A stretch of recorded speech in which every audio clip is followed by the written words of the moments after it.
Lærke. Hej, jeg hedder Pia. Hvad fejler du? Jeg er kold. Nå, det var da skidt. Mm. Ryger du? Ja.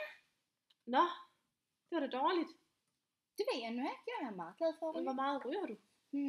Sådan 40-50 stykker om dagen, tror jeg. 40-50? Ja. Det synes jeg, du skal stoppe med. Hvorfor? Men ved du, hvad det gør ved din krop? Det gør mig glad, når jeg er ked af det. Jamen, ved du, hvad det gør ved dig? Fysisk. Nej, gør det noget? Du kommer til at få det meget værre. Din livsstil vil blive forværret fuldstændig. Du vil dø flere år tidligere. Hvorfor det? Du kommer til at sidde med iltapparat, hvis du fortsætter med at ryge på den måde. Det er der altså aldrig nogen, der har fortalt mig. Og er du sikker på, at du hørte ordentligt efter så? For jeg synes ellers, de er gode til at reklamere med det i tv'et. Altså, når jeg er ked af det, så ryger jeg, så bliver jeg glad. Så hvorfor skulle jeg se noget negativt med at ryge? Er du sikker på, at rygning gør dig glad? Ja. Men det gør dig da dårligere fysisk. Men Du kan da ikke få luft. Jamen, nu skal du høre, hvad jeg siger. For det, jeg siger, det er altså rigtigt. Jeg har været i faget i mange år. Så det er altså vigtigt, at du gør, hvad jeg siger til dig, hvis du ikke vil til mig igen. Altså, vi har jo lidt travlt i dag, så det er vigtigt, at du forstår, hvad jeg siger. Jeg har også mange patienter, jeg skal rundt til, for der er jo så mange, der bliver genindlagt med kold.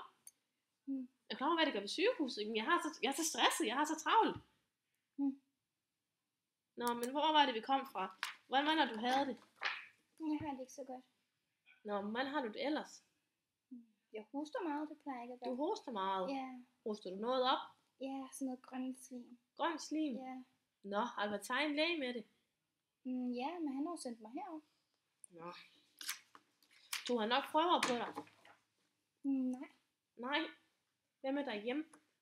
Får du en ordentlig motion? Altså, jeg kan gå ud til toilettet ind i sengen igen, men jeg ligger meget i øjeblikket. Nå, det var da ikke godt. Nej.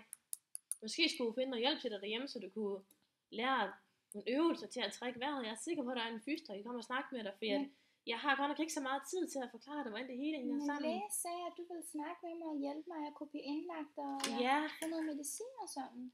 Men vi har det bare så travlt på afdelinger, sygemeldinger for lægerne, og jeg tror simpelthen, vi er nødt til at prøve at snakke med fysten, om de kan hjælpe dig med det. Hvad hvis jeg skulle stoppe med at ryge? Hvem kunne hjælpe mig med det? Der tror jeg også, at du kan snakke med din egen læge omkring det, for det er jeg sikker på, at han har så meget styr på. Der er en brochure, jeg lige kan finde til dig, hvis det er, du kan læse den. Det vil jeg gerne. Så skal jeg nok finde den til dig. Tak. Men det er så skidt, du ryger. Det er det. Så jeg vil virkelig råde dig til, at du skal holde op med det.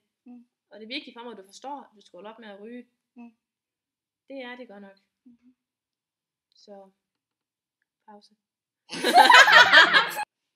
Ja, nu kan jeg godt fornemme, at jeg har lidt det, jeg gerne vil have og skal bruge, for at du kommer hen til mig igen, fordi at det synes jeg, men det er spild af alle skattekroner, de skal gå til mit der genindlagt med kold. Jamen, altså, der er nogle madting, jeg ikke kan tåle. Det er meget Jamen, det må du simpelthen snakke med fys omkring, for jeg simpelthen skal videre. Det var rart at være der igen. Jamen, hej hej.